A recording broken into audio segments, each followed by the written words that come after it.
Good morning to all of you. Welcome to Legal Matters by Sai Babu Sunkara.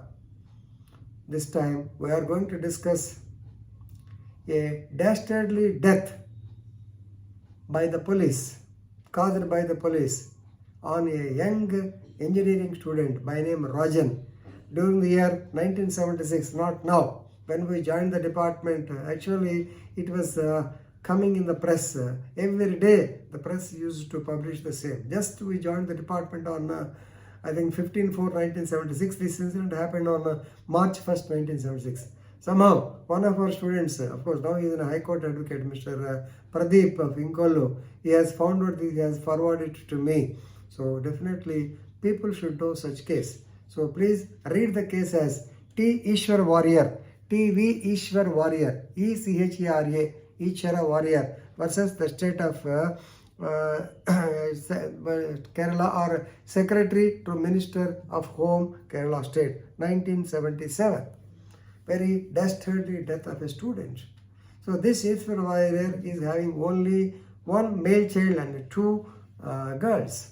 This boy was studying engineering in Regional Engineering College, Calicut, I believe, REC, Calicut. He was a student of REC, Calicut. Yes. And he was a very good speaker, he was a very good actor, and so many extracurricular activities are there for him. Right? So, on I think early hours of March 1st, 1976, the police took him from a school inn, that is from the hostel of a school. And from then onwards, his whereabouts are not known. Till now, I am sure his dead body was not traced. Nobody knows as to what happened to the dead body. Of course, now police are held liable. Some of the police officers, IG cadre, they were given life conviction also.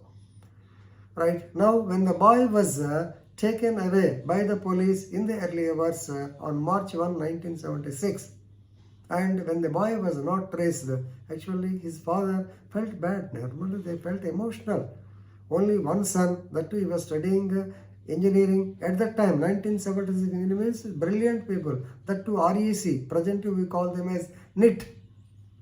REC Calicut was, of course, one of, just like Thrissur, REC Thrissur, REC Calicut was one of the reputed institutions. Right? So his whereabouts are not known. At the time, Sri Karnakaran, he was the Home Minister, and actually incidentally, the Eswara Warrior is also from a place called as Mala, for which MLA is Karnakaran. Karnakaran was the MLA and he was the Home Minister. Right? So this incident took place on March 1, 1970. And actually, the father of this Rajan, Mr. Eswara Warrior, he met the Home Minister, Mr. Karnakaran, after 1 month. After only 10 days, on 10/3/1976. On 10/3/1976, he went to and approached the Home Minister and told that his boy is not traced. Then he said, okay, we'll look into the matter. But since there is no reaction, and ultimately, incidentally, this happened during the period of emergency. In the 1977, emergency was lifted, and then once again, this man started war. Actually, Warrior fought a war regarding justice to his son. He filed a writ of habeas corpus. Of course, as usual, police claimed they did not see him, they did not know his whereabouts, and actually, they do not know as to where he has gone. And he was not traced.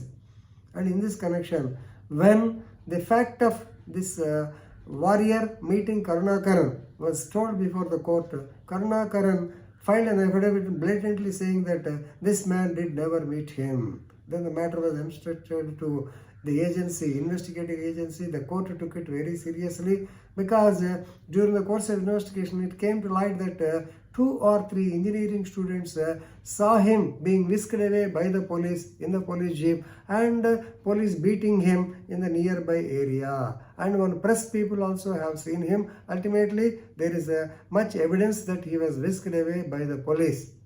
So, writ of habeas corpus was allowed, and the government of the state of Kerala was asked to produce him within 24 hours. Ultimately, not 24 hours. Ultimately, on 19/4/1976, almost 76, the police agreed their failure. They said that the person is not traced even in spite of their diligent efforts, right? But please remember, the court did not keep quiet. The investigation went on. Ultimately, to to mitigate the issue, the police department, the IG has suspended 4 constables on 1976 or so. I think in 77. Okay, 4 policies were suspended. Ultimately, the matter was entrusted to CBI, and the investigation, even though the body, this is what is called an example of carpus delicti. Corpus dead. So, without dead body, normally you will be under the impression that the case cannot be filed. Here it is one case where the case was filed without knowing the dead body. We do not know till now.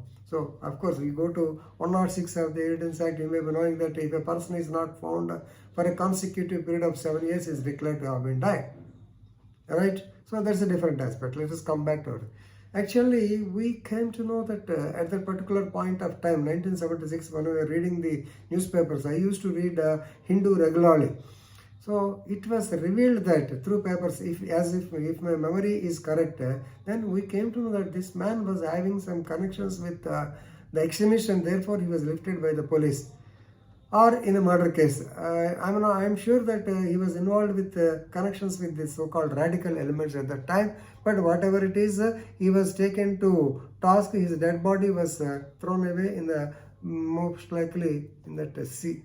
Whatever it is, dead body is not traced. Ultimately, the court took it very seriously. The court convicted 4 of the police officers, including the IG, for life imprisonment. They did not keep quiet, and this has come as with a bold heading in press also.